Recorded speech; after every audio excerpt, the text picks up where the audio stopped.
imagine yourself in your working environment. Someone is having a heart attack, someone falls down, someone breaks an arm or a leg. You've got a pregnant lady who's about to give birth. How would you be able to treat this person if you do not have a first aid kit available in your organization? First aid treatment and first aid kits go hand in hand. Our primary function as human beings is to survive. The moment that you get injured, you would always like someone to come and assist you. Now, in emergency medicine, we talk about the golden hour. The golden hour is from the time that you get injured until you can be delivered, taken through to a medical facility which can provide the appropriate medical treatment. All of this forms part of your first aid training. Yes, your first aiders will come, they will assist. They need to call the emergency services, and sometimes this might take anything from 5 to 30 minutes or even longer for them to arrive.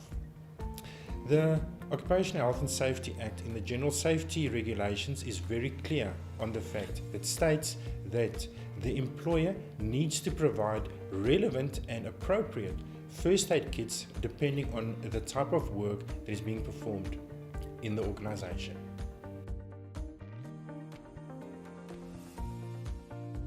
The Occupational Health and Safety Act is very clear, especially in the General Safety Regulations Section 3, where they talk about the contents of a first aid kit.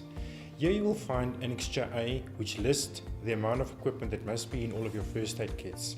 If we look at these items, you need to have wound cleaner or an antiseptic solution with which you can clean your wounds, swabs or for the cleaning of the wounds, cotton wool that you can use as padding, especially if there is someone with a broken arm or leg, sterile gauze, one pair of forceps if in case there is a splinter that you need to take out, one pair of scissors in case you need to cut anything, a set of safety pins with which you can tie your bandages down, 4 times triangular bandages, 4 times roller bandages with a minimum diameter of 75 millimeters, 4 times roller bandages with a diameter of at least 100 millimeters, 1 roll of adhesive elastics with which you can tape down, 1 non-allergenic adhesive strips, 1 pack of adhesive dressing strips, 4 first aid dressings with a size 75 millimeter,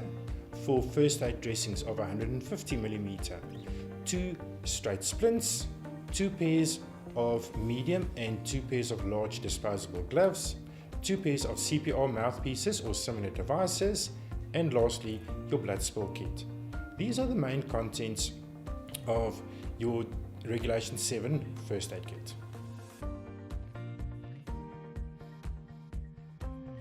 A huge variety of first aid kits.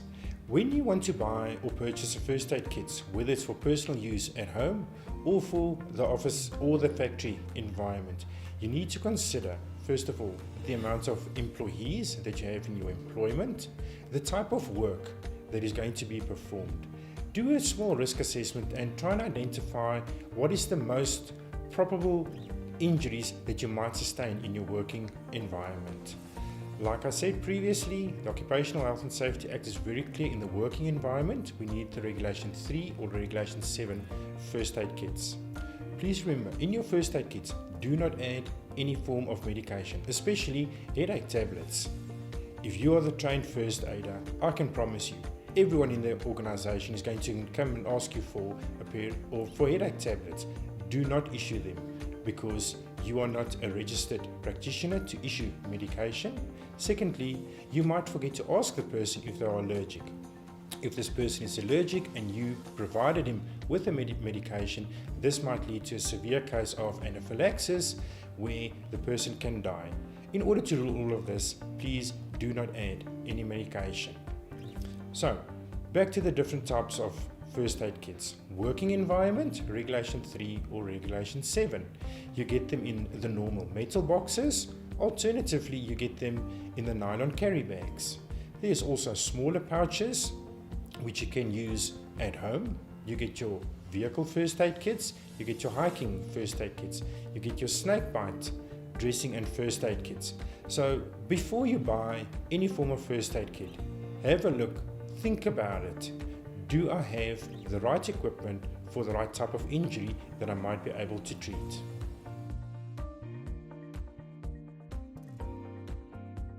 My personal opinion, yes, everyone should have a first aid kit, whether it's at home, whether you're driving or at home. The Occupational Health and Safety Act does dictate for us that every working environment should have a first aid kit. But there's no law that says you must have a first aid kit in your car or at home.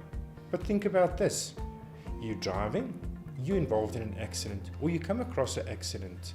Would you maybe like to stop and assist the injured?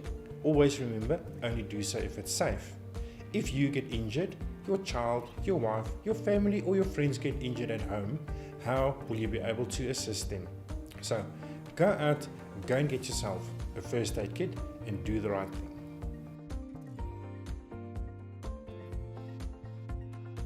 In the working environment, the legislation is very clear.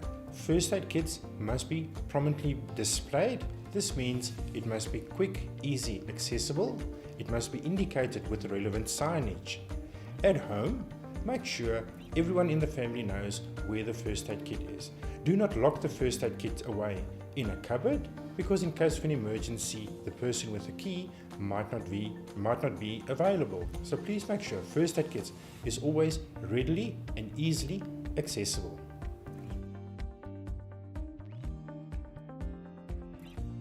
The 3 P's that we normally talk about in first aid is simple and easy to remember.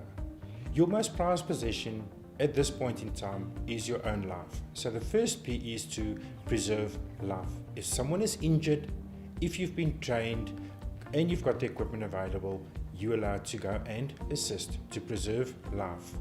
Number 2, second P, prevent the injury or the condition from becoming worse. This simply means phone for additional help if you realize that this person needs more advanced medical support and this person needs to be transported through to hospital.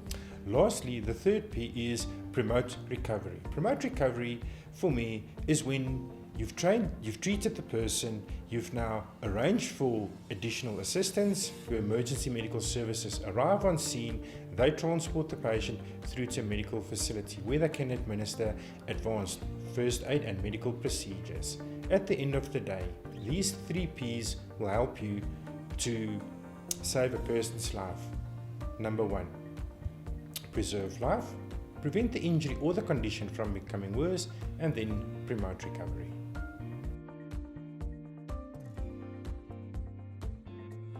As humans, there's one thing that we have to do in order to survive. We have to breathe. If you stop breathing, unfortunately, you will die. So for me, the most important things in terms of first aid, if ever you're going to treat and assist the person, step 1, make sure the patient is breathing adequately and the patient has a pulse. If these 2 things are in place, you're halfway there already. Second thing, if there's profuse bleeding, stop the bleeding with whichever equipment you've got available.